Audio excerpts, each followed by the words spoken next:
진적인 믿음은 이성적으로 출현합니다. 오늘날 우리 교회들의 문제점이 바로 여기에 있습니다. 1940년대 후반 빌리 그레엄의 가장 친한 친구이자 멘토이며 청소년을 위한 그리스도 공동 자립자이자 수십만 명에 설교했던 전도자 찰스 템플턴은 성경에 대한 의심으로 괴로워하기 시작했고 결국 신앙을 떠나 불가지론자, 무신론자가 되었습니다. 템플턴 씨는 인간의 이성과 과학이 말씀과 상충된다는 이유로 하나님의 말씀을 받아들이고 단순히 믿음으로 말씀 자체를 믿을 수 없었습니다. 찰스 템플턴 씨는 브레넘 형제님의 모임에 단 한 번만 참석했더라면 그의 눈앞에서 드러나는 예수 그리스도의 능력을 목격하고 이 말씀을 들었었다라면 그가 변했을지도 모릅니다. 저는 어젯밤에 추론에 대해 말하려 했습니다. 아니, 하나님의 말씀에 반하는 어떤 추론. 저는 단순히 추론 자체를 말하는 게 아닙니다. 바울도 사람들과 논쟁했으니까요. 문제는 오늘날 사람들이 그냥 마주치는 어떤 것이라도 받아들이고 성경과 함께 그걸 논리적으로 따져보자 않는다는 점입니다. 그러나 하나님의 말씀에 반하는 추론이라면 그거 원수이니 멀리하세요. 알겠습니까? 그러나 하나님의 말씀과 함께하는 추론이라면 그거 하나님이시니 옳은 것입니다. 바로 이 두 가지 추론입니다. 그러므로 우리는 말씀과 함께하는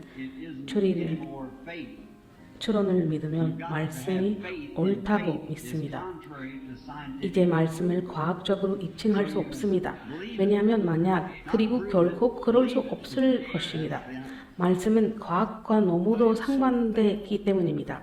만약 과학적으로 입증된다면 그것은 더 이상 믿음이 없습니다. 알겠습니까? 믿음이 있어야 합니다. 그리고 믿음은 과학적 입증과 상반됩니다. 그러므로 그것을 증명하는 것이 아니라 믿어야 합니다. 믿어야 한다는 것이 핵심입니다.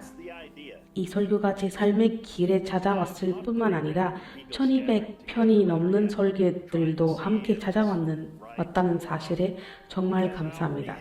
바위에서 흘러나오는 생수의 무한한 공급이죠. 저는 그것을 증명할 필요가 없습니다. 단지 묻기만 하면 됩니다. 그게 핵심이니까요. 저는 아직 독수리들이 함께 모이고 있습니다. 편지를 미리 읽어보지 않았습니다. 그것이 옳은지 아닌지 확인하려고요. 왜냐하면 저는 이미 사자 윌리엄 메리언 브레넘이 테이프에서 말한 모든 것이 진리라는 믿음을 가지고 있기 때문입니다. 요셉 브레넘 형제님이 녹음된 메시지에 크게 자극받아 매주 이 편지들을 통해 여러분과 저를 격려하고 계시를 통해 선지자가 녹음한 모든 말씀이 주께서 이같이 말씀하시니라 임을 믿고 이해하도록 하려 하시는 것이 너무 기쁩니다. 전 세계에 흩어진 예수 그리스도의 신부도 모두 같은 마음일 거라 믿습니다. 2026년 1월 3일 토요일 좋은 아침입니다. 이제 인디애나주 제퍼슨빌레에 있는 브레넘 장막 www.brenhamtabernacle.org에서 온 편지입니다. 사랑하는 샘 손은 우물에서 마시는 이들이여, 우리는 참으로 특별한 크리스마스과 새해를 보냈습니다. 우리는 그분의 신부에게 보내신 하나님의 선물을 받아들여 풀어보았습니다. 우리의 첫 번째 선물은 역사상 가장 위대한 크리스마스 선물로 포장된 것이었습니다. 하나님께서 친히 자신을 인간의 육신으로 감싸 그 선물을 세상에 보내셨습니다. 이는 그분의 신부를 회복시키기 위한 첫 번째 위대한 선물이었습니다. 그 후 하나님은 신부에게 또 다른 위대한 선물을 보내셨습니다. 우리를 너무나 사랑하셔서 다시 한번 육신으로 오셔서 입술에서 귀로 직접 말씀하시려 하셨습니다. 그분은 자신과 신부가 하나가 되기를 원하셨습니다. 자, 친구들이여, 오해하지 마십시오. 심판대 앞에 설 영혼으로 향하는 자로서 경외하는 마음으로 말씀드립니다. 수천 명의 사람들이 자신의 선물을 놓치고 있습니다. 보십시오. 그들은 이해하지 못합니다. 바라보면 말하죠. 그저 사람일 뿐이죠. 그건 사실입니다. 백성을 구원하신 분이 하나님이셨나요? 모세였나요? 모세 안에 계신 하나님이셨습니다. 보십시오. 그들은 구원자를 갈망했습니다. 하나님이 그들에게 구원자를 보내셨을 때 그들은 그것을 보지 못했습니다. 사람이 행했기 때문이지, 그러나 그것을 사람이 아니었고 사람 안에 계신 하나님이셨습니다. 오늘날 다시 한번 수천 명의 사람들이 자신들의 선물을 놓치고 있습니다. 그들은 말합니다. 테이프에 들을 필요 없어. 지금은 다른 기름 부음 받은 사람들이 있으니까요.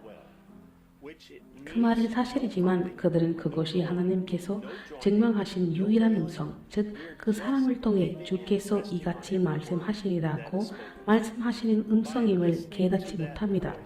그 음성인 하나님의 우림과 투림, 오늘날을 위한 하나님의 절대 기준입니다. 테이프에 담긴 그분의 음성을 들을 때 우리는 진정으로 하나님의 샘솟는 우물에서 마시고 있는 것입니다.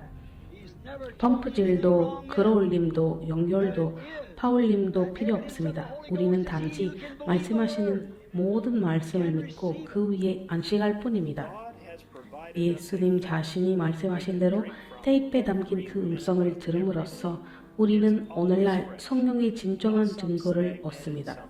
그래서 그가 성령받은 진짜 증거입니다. 주님은 제게 아직까지 한 번도 잘못된 것을 말씀하지 않으셨습니다.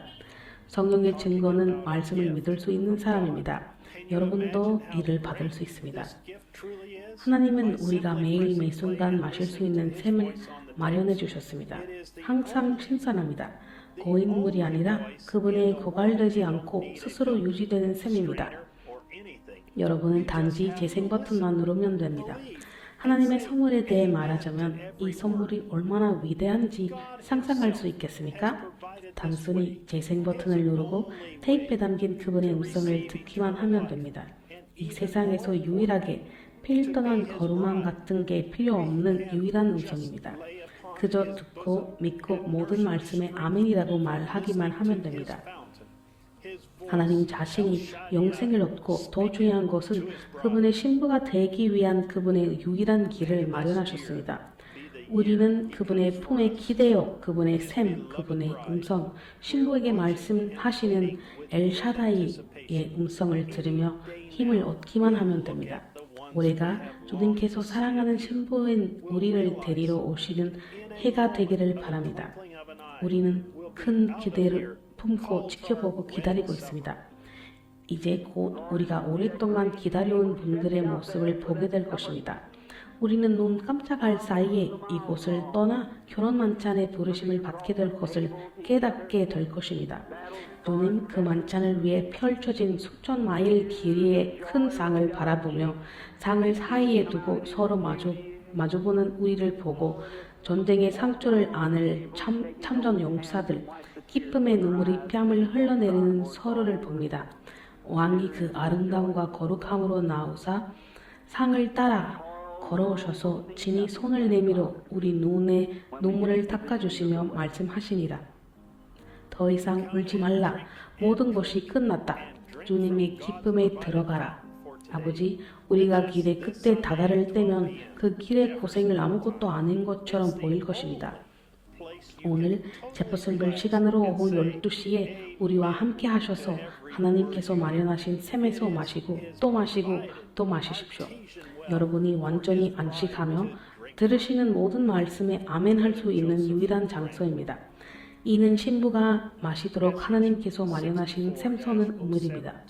요셉 브레넘 형제님, 메시지 64-07-262 터진 웅덩이. 메시지 듣기 전에 읽을 성경 구절 시편 36장 9절, 예레미야 2장 12부터 13절, 요한복음 3장 16절, 계시록 13장. 다음까지 하나님의 가호가 있기를 바랍니다. 그리고 샬롬.